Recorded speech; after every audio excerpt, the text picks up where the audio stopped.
You're listening to the MyWorkMyLife show. Brought to you by Edge Executive Search. For more information, contact us on www.edgeXEC.co.za now. Good afternoon, everyone. Yes, and we're back again. I think we had very good response on our previous discussion regarding the downgrade and the possible effect on career. And I think one of the points I made previously is, we have to do things differently, and we probably have to reinvent ourselves. Janice is going to introduce someone today, which we're quite excited about. That's done exactly that. And yes, I think hopefully we're going to get a lot of tips, and a lot of you guys are going to be able to go out there and start something completely new. I think it's quite exciting, Janice. And exciting because then if they go start something new, they can create some employment in the country as well. But very excited today. We have Tini van der Berg. Tini started as a CA and is now the originator of the MobileTech group. Exciting for us because he actually did articles with us, although he looks much younger than Stefan. So He is. So first, Tini, start. What is MobileTech? Hi Janice, hi Stefan. Thank you for the opportunity. MobileTech is a company that focuses on investment administration and reporting software. It's not everyone's cup of tea. It's definitely not Facebook, but it's in the end, it's really important stuff. So we make sure that money that people have invested with asset managers and investment managers, that money is accurately reported on. That we calculate things like your performance, your returns. We produce those funky fact sheets that you see on the websites, that kind of thing. So that's kind of what we're involved in. So, Tini, CASA, you knew some debits and credits. Software?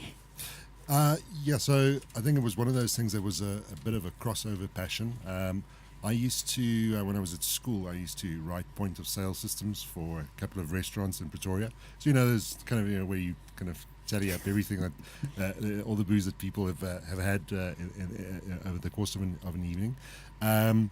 But that was a long time ago, and I think you're right. I actually went the chartered accountancy route, studied chartered accounting, and did my articles through PricewaterhouseCoopers, where I specialized in banking and investment management and so on. Spent a couple of years overseas in the UK, like most of us probably did at some stage. But were you actually working or drinking? Okay, well, I'll keep mum on that one. But so that journey kind of came full circle for me when I got back from the UK in 2006, and just realized that from the accounting point of view, I wasn't always satisfied with what I was doing. Felt to me that often we were highlighting issues, but we weren't necessarily solving the problem, and that became a bit of an issue for me. So I really wanted to start becoming less part of the problem, more part of the solution, and that's I think what kind of started things for me. Do you regret studying to be a CA?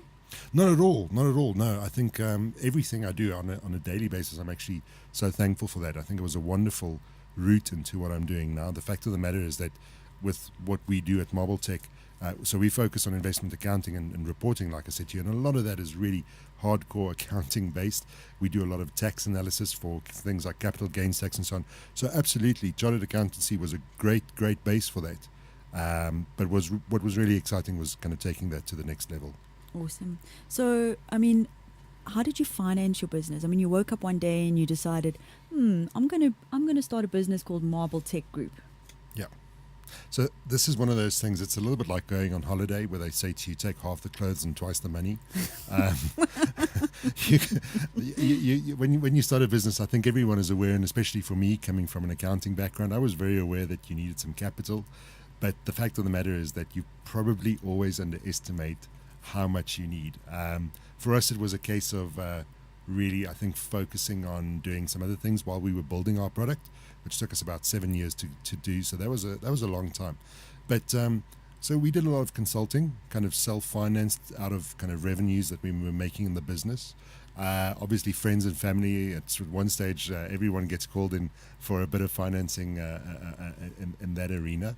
But I think generally we generally self-financed. We have a minority black empowerment share through some investors that invested some capital with us, and then one or two other ones as well. But in the end, I think it's one of those. It's like a jigsaw puzzle.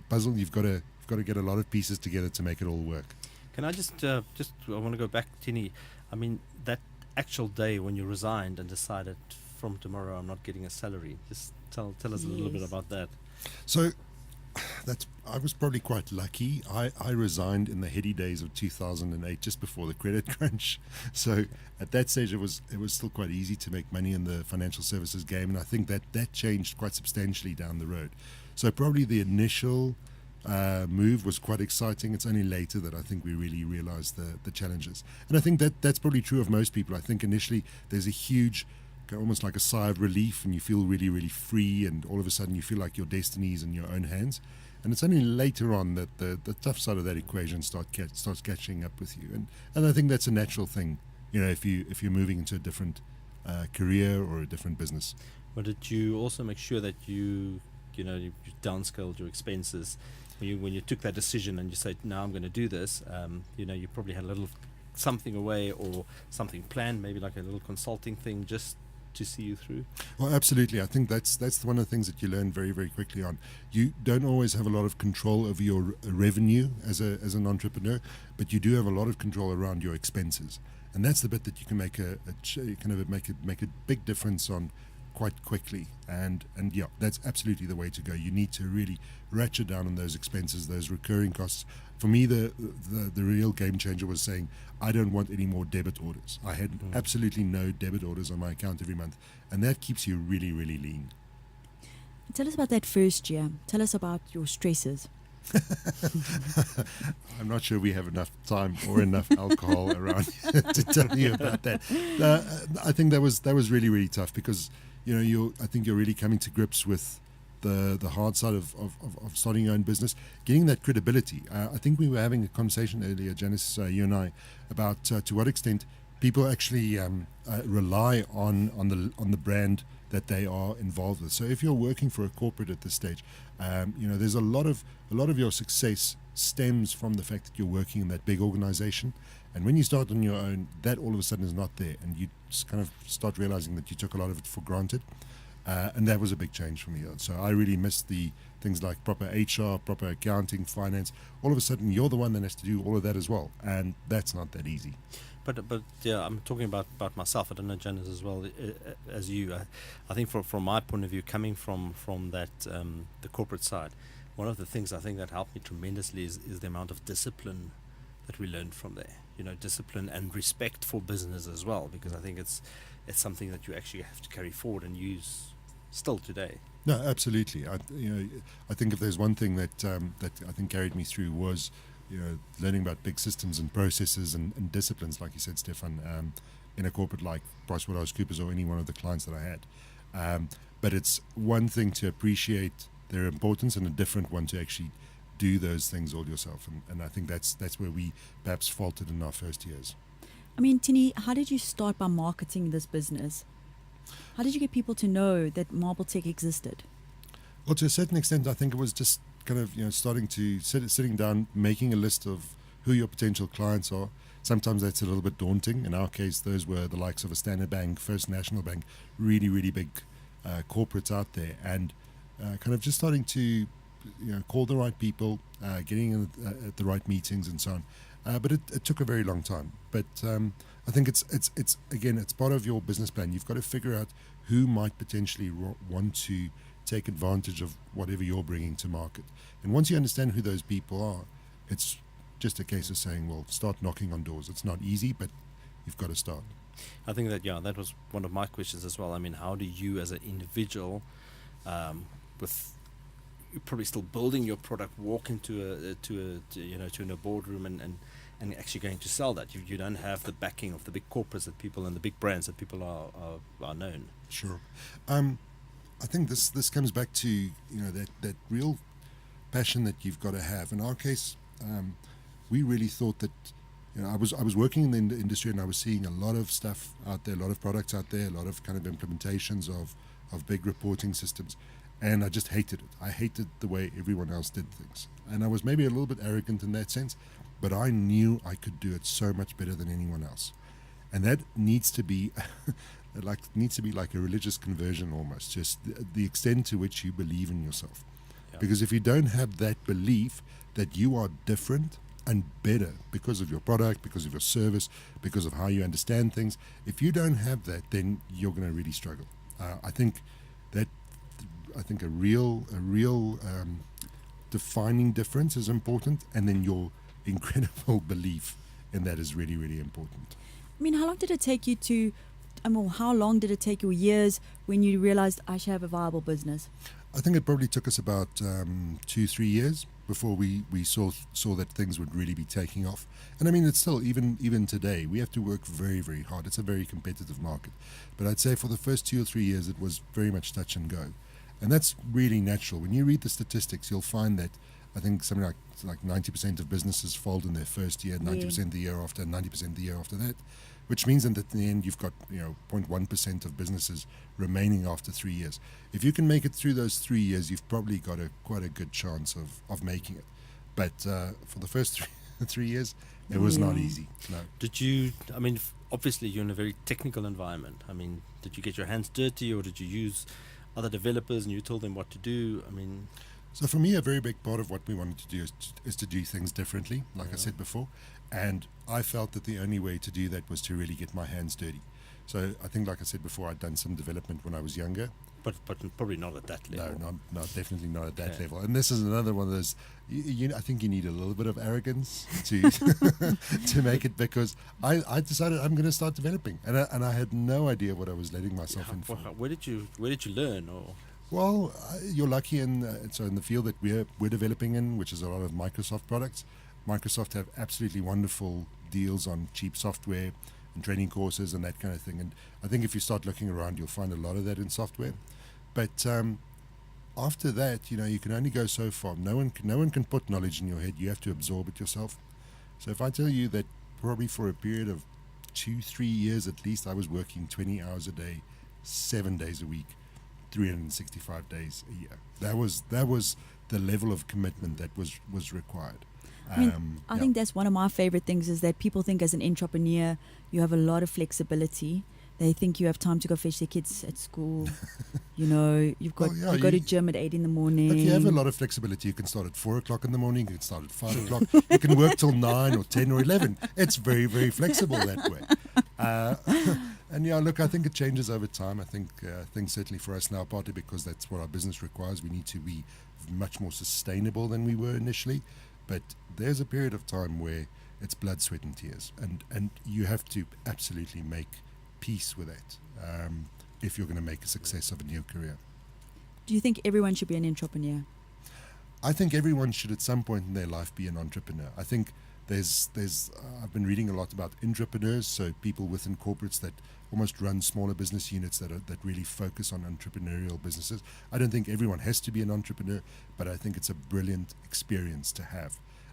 Even if it doesn't work out for you, the fact of the matter is, if you work in a corporate where you have that experience of what happens in the real world, I think you're going to be a much more valuable kind of part of the organization. And I think everyone owes it to themselves to try.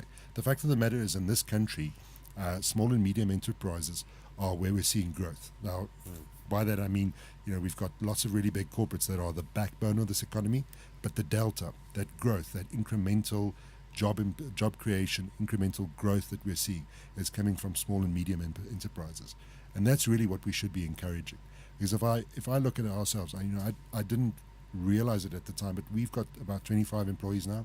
That is 25 families that we're making a difference of in their lives. And that's the kind of multiplier effect that you're seeing. So, sorry, the short answer is yes, everyone at some point should be an entrepreneur. So, the admin of running your business, how have you managed that? You're an accountant. Are you doing your own VAT returns? How do you run the admin? So, I think what's really important is at some point you've got to find someone that can kind of walk that journey with you. We're really, really lucky in that one of our shareholders is actually a lady who has been involved in the creation of a number of really successful small businesses, and she knows that kind of discipline is not always the first thing that you think about. So she really makes sure that she kind of takes control of that. And that is quite a hard thing, because sometimes when you're living day to day, you're focusing on revenue generation, you're focusing on new client acquisition, you're focusing on product development, and sometimes VAT returns are not at the forefront of your mind, but they are so incredibly important. So I guess, the best thing there is just to kind of keep your mind on that, and at best probably have someone who focuses on that. I think that's probably quite a tough one as well. I mean, if you said you put in blood, sweat and tears, all those things, and you talk about one of our shareholders. I mean, so you've obviously taken other people on and you've given away shareholding. Was it quite a tough decision? I think if the right shareholder comes along, it's not that hard a decision. Generally, consensus becomes more difficult because you have more people that have to make a decision around things.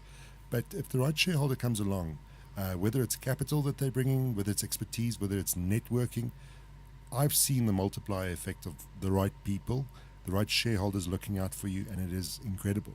So I think sometimes people focus too much on wanting to own 100% of a small thing where they could be owning 30% of a much bigger pie.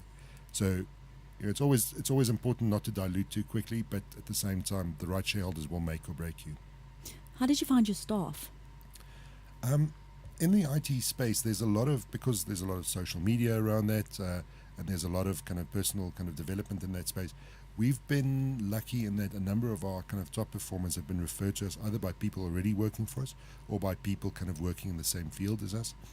But at the same time, I think staff retention and staffing initially is probably one of the biggest challenges that we have now that we're a slightly bigger company.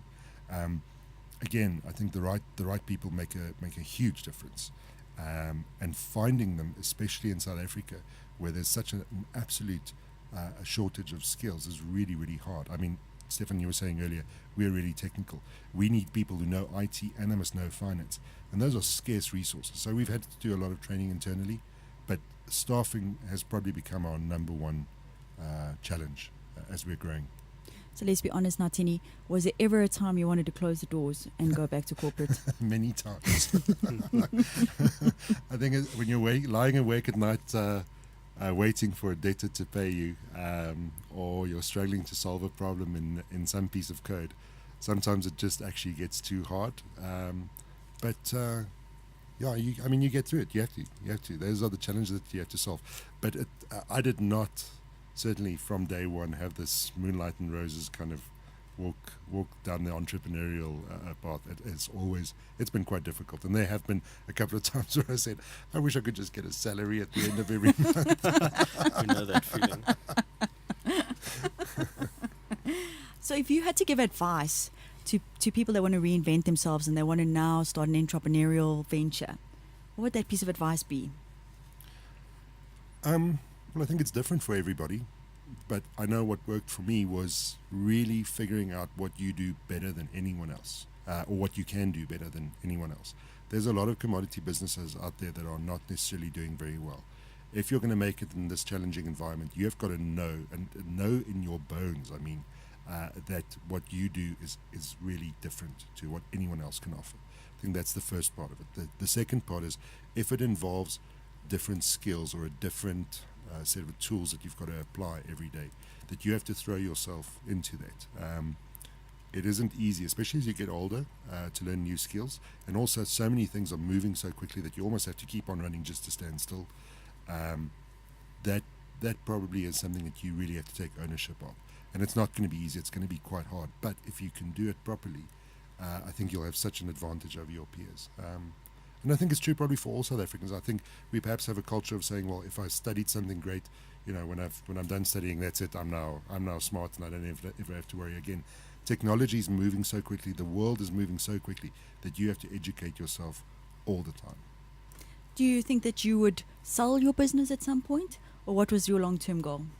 I think it all depends on what we are managing for. I think what we're finding now is that we really like the space of kind of contributing to a bigger family. Our employees and our shareholders have become kind of quite a family, and we see that kind of just increasing over time, and that will probably influence our decision on whether we ever sell to a great extent. Right now, I think we're quite comfortable with where we are. We're not looking to sell. So another thing, when you started your business, were you similar to us and just took any and all business? Well, okay, so there's a period of time where you have to blag a little bit. you have to kind of walk the talk, or talk the walk anyway. Look, there's going to be a period of time where your product is almost there. It's not quite ready for market, but you've got to start generating revenue from that. And it is just one of those things, and that's where the passion comes in, because passion shows. When you speak to people, even if you're saying to them, "Listen, I've almost got something great for you. Just give me a little bit of time and invest a little bit in this product," and they can see that passion on your face. That really, I think, makes a difference. Otherwise, it's going to be a problem. But blagging is part of starting a new business. And then at the beginning, I mean, weren't there a lot of people that said to you, "No, Mantini, you're a CA. Why do you want to go be an entrepreneur?" Oh, absolutely. You'll find a ton of people that don't necessarily think that especially if you come from a really conservative profession like ours, where they might say to you, "Listen, exactly, you're an accountant. What are you doing in this field?" And there are guys that are going to do this much better than you are, and you know what? You just have to get over that. You really just have to get that self-belief going in times like that. I know my parents at one stage were exasperated, to say the least. Would you work for a boss again? Well, to be honest, I think there was a time that I thought I wasn't working for a boss. I'm definitely working for a boss now, whether it's my colleagues, whether it's myself. Okay. I think if I always say to people, if you are considering starting your own business because you don't want to work for a boss anymore, you have got big problems in your future, my friend. Seriously, that is the worst reason ever to go on your own. Because you'll find that to succeed, you're going to be driving yourself much harder than a boss ever did, and you're going to become responsible for everything. So, I think it might be a little bit difficult for me to adapt back to a corporate again, but not because I'm not used to having to answer to my peers. Yeah. Just another one. I mean, if we're still following, on the downgrade and the economy. I mean, now. Last time we talked about the effect from a work point of view, an employer or employee point of view.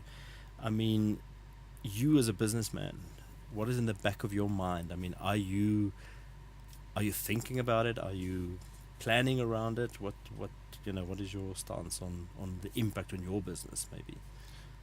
So I think as with everything, I think there are two sides to the coin. I think on the negative side, certainly what we're seeing just with our clients and asset managers in general is that people are more reticent to do business. They're kind of adopting a wait and see attitude, and that wait and see attitude is really hard for small businesses because there's a period you need to start seeing revenue flow from the project that you're working on. So that's hard.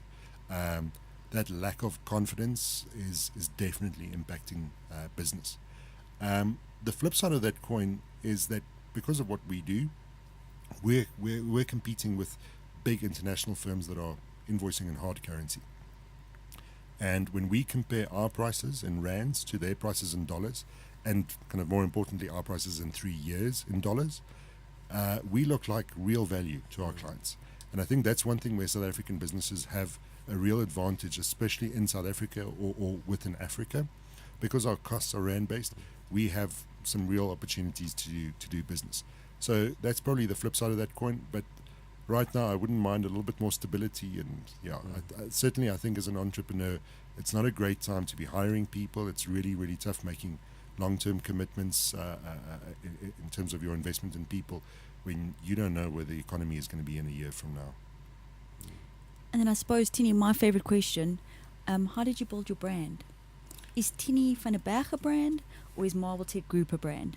So I think we try and not make about one person. I think when we started off and we weren't many people, there was some concerns from our clients about key man risk, and that's not great. That's certainly if you're trying to build a big enterprise kind of type business like we have, that is not a good situation to be in. So it's really important if you're ever considering selling your business or you want to get outside shareholders, start building the brand of the business. I think that's really, really important, especially like I say in our case. And it was a case of just kind of drumming up that name and repeating that name over and over again and getting the kind of understanding out there in the market. So now when people talk about it's the weirdest thing. It's wonderful the first time people start using your brand's name in a sentence. It's a brilliant experience. So I think that's been kind of our approach to that problem. Now that it's the business is up and running, you've got quite a number of prestigious clients. Is it now just resting and collecting, or? Oh, unfortunately, not at all. No, no. You know what? The thing is, I think the more opportunities you see, the more things, the more new issues come up. We have to do new development and new product development on a daily basis. Clients come to us with new requests all the time, and we love servicing them. We love kind of giving them the functionality that they need in their businesses. But that takes time. It takes money. And you need to be able to pay for those resources in some kind of way. So we are actively and continuously looking for new opportunities. But I think what has become easier is explaining to people that you are not a startup. That becomes a lot easier. It becomes easier to say, listen, my clients are Standard Bank, they are First National Bank, they're Sasfin Bank.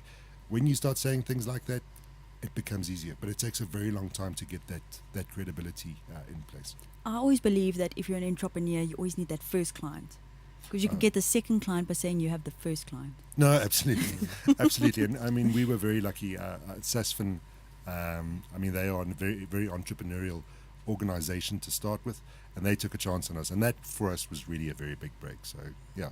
No, you've got to find that organization where you can really deliver value, and because of that they'll take a chance on you. And what have you changed in your life since becoming an entrepreneur? Well, I think it's changed twice. First, it changed to being very, very hectic, where it's not about you at all. So everything, the business owns you 100%. So you don't sleep a lot, you eat really badly, you don't get to see your friends and your family. And there's a necessary period for that, but it can't go on forever. So about 2 years ago, I started really kind of just focusing on making sure that I was healthy and that I kind of had a bit of a social life and so on. And that, I think that balance is just so important. So what's next for Tini? Well, I think continuing to try and solve the challenges in the South African investment industry. We're very lucky, very few South Africans understand this, but we have the 8th largest pool of investment capital in the world in our retirement industry. So there's a huge amount of assets there, and we have some incredibly sophisticated investors. And it's all about figuring out what these people need on a retail level, on an institutional level, and that's what we're going to continue focusing on. And at the same time, like I said, just making sure that we never get into that trap of not having a work-life balance, because that burns you out. So how many years have you been on this journey now? So it's been about, it's about 9 years. Okay. Yeah, I'd say the first 6 years of those I would probably not want to do over again. Those were tough and hard years. But yeah, it's been about 9 years, and they say, I think especially in the US, they say when you make your 10-year anniversary, that's when you know you're probably going to be okay. 10 years. But I do think, I think it also shows, that if you've got this passion and you got to start somewhere, maybe now is the time to start, and it might not be easy in the beginning, but ultimately, you'll be in a much better place. I don't think there's ever a good time to start. I think the sooner you start, the better. Time is not on your side with these things, and yeah. Tini, thank you so much for your time today. I think that we've learned a lot on how to be an entrepreneur, and wishing you and your business a great success. Thanks, Janice. Thanks, Stefan. No, pleasure. And just to end off, again, following on those tips that we gave earlier, I also agree. Now's the best time. Even if you start with something small and you're going to change it along the way, prepare for the worst, and you just might be pleasantly surprised.